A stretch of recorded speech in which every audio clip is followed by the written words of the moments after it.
সীমান্ত নিরাপত্তায় বিএসএফের গাফিলতির অভিযোগ রাজ্য পুলিশের ডিজির। তবে রাজ্য পুলিশের সক্রিয়তায় খামতি নেই বলেই দাবি তাঁর। একই সঙ্গে কাশ্মীরের জঙ্গি গ্রেপ্তারে রাজ্য পুলিশের তথ্যই সহায়তা করে বলে দাবি রাজীব কুমারের।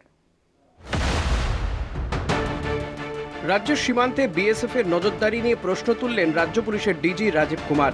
বিএসএফ এর নজরদারি ফাঁকফোকর গোলেই অনুপ্রবেশের ইঙ্গিত ডিজির। একই সঙ্গে তার দাবি সব দিকে নজর রেখেছে রাজ্য পুলিশ। আমাদের border, you all understand that the border management is done by BSF, and in spite of the fact that there has been a lot of lapses, in a sense that these people have who crossed over, our teams, specialized teams, have been very effective in neutralizing them and arresting them and sending them where they deserve to be. রাজ্য পুলিশের ডিজির এই মন্তব্যের পরই রাজনৈতিক তরজা শুরু।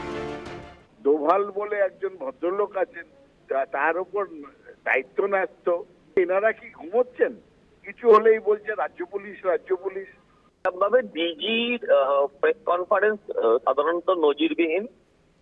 খুব ভয়ঙ্কর কিছু না ঘটলে ডিজির প্রেস কনফারেন্স দেখিনি। আর ডিজির মুখের ভাষাটা তৃণমূল নেতাদের মতন, এগুলো মানে রাজনৈতিক উদ্দেশ্য প্রণোদিত। দোষারোপটা যদি বিএসএফ বা উনি বা ওনারা যদি একে অপরের বিরুদ্ধে করে, তাহলে রাষ্ট্রীয় সুরক্ষা তাকে উঠে যাবে।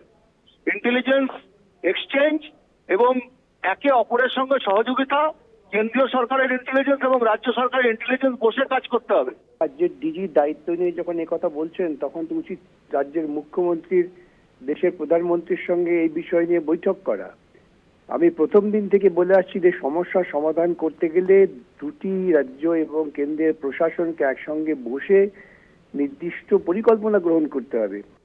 রাজ্য থেকে কাশ্মীরের জঙ্গি গ্রেফতারের পর দাবি ওঠে কাশ্মীর পুলিশের তথ্যের ভিত্তিতেই গ্রেপ্তার সম্ভব হয়। এই জল্পনার সপাটে উড়িয়ে দিয়ে রাজীব কুমারের দাবি পশ্চিমবঙ্গ পুলিশেরই ইনপুটের ভিত্তিতে গ্রেপ্তার হয়েছে জঙ্গি জাভেদ মুন্সি। তবে কাশ্মীর পুলিশের কাছে তার নামে অভিযোগ থাকায় তাকে হস্তান্তর করা হয়। ক্ষুব্ধ ডিজির দাবি দেশের মধ্যে যোগ্যতম পুলিশ হিসেবে কাজ করছে রাজ্য পুলিশ ও Kolkata police. Some people try to paint as if আমরা কিছু করছি না, ওখান থেকে জম্মু কাশ্মীর থেকে ধরে নিয়ে গেছে, or এখান থেকে এটা করছে। I didn't want to say this, but I thought it is going beyond a point. We were tracking them for a couple of days, and then we decided, because he's not wanted in our case, what this is normally done.